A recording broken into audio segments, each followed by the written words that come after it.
Good morning. Ito.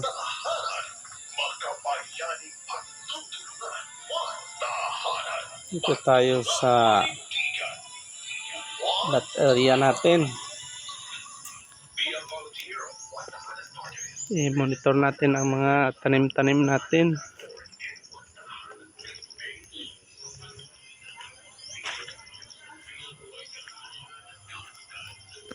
Sempedak. Malaki na itong sempedak.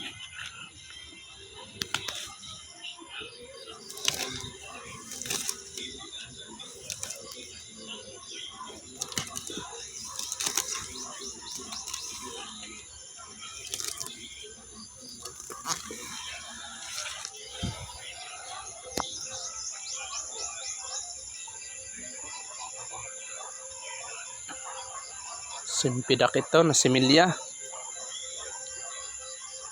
Parang langka siya. Yung gi-vlog ko noon. Then ito lansones na naman. Malaki na.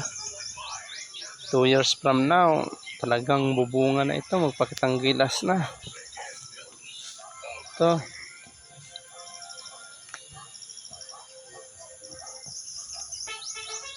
Ito. Pandan ito na niyog. Meron pa doon sa kabila.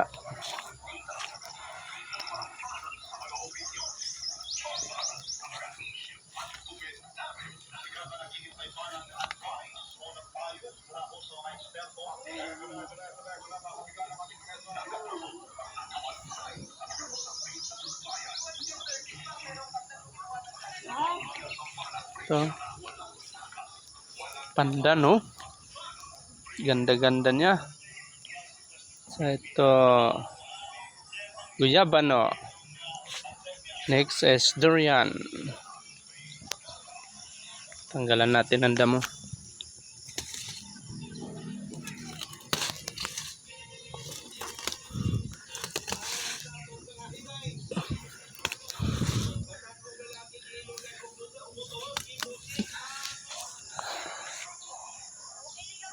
Durian.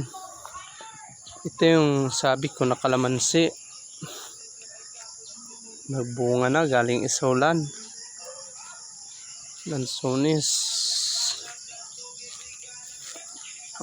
Kung mapapansin natin may naka-alternate na ano yun, tanglad.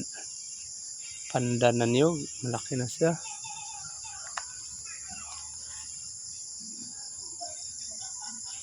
Itong area natin 600 square meter area. May 300 pa sa kabila.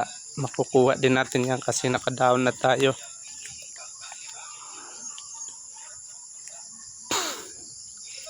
I-full payment na lang natin para makuha natin ang area. Ito. Kahit papaano may konting tanim na, no? Dapat planning ahead talaga bago tayo tatanda, no?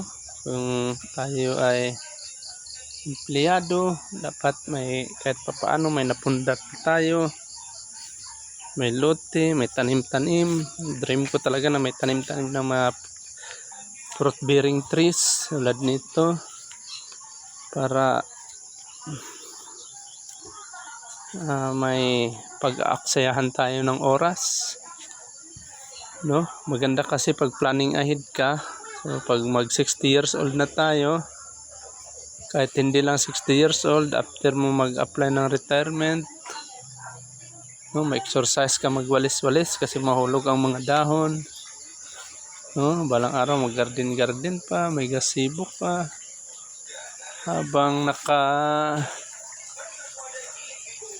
nagkape-kape ka, tingnan mo lang yung paligid mo na maraming mga puno ng prutas, ma-relieve ang stress mo, no? Step by step talaga.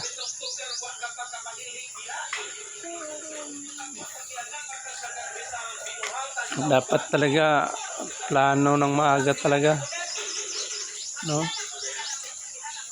Kailangan talaga siya.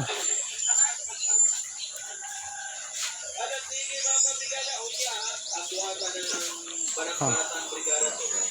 Area ng temporary na bahay. Kubo. Temporary na kubo namin. Ayan. Small house.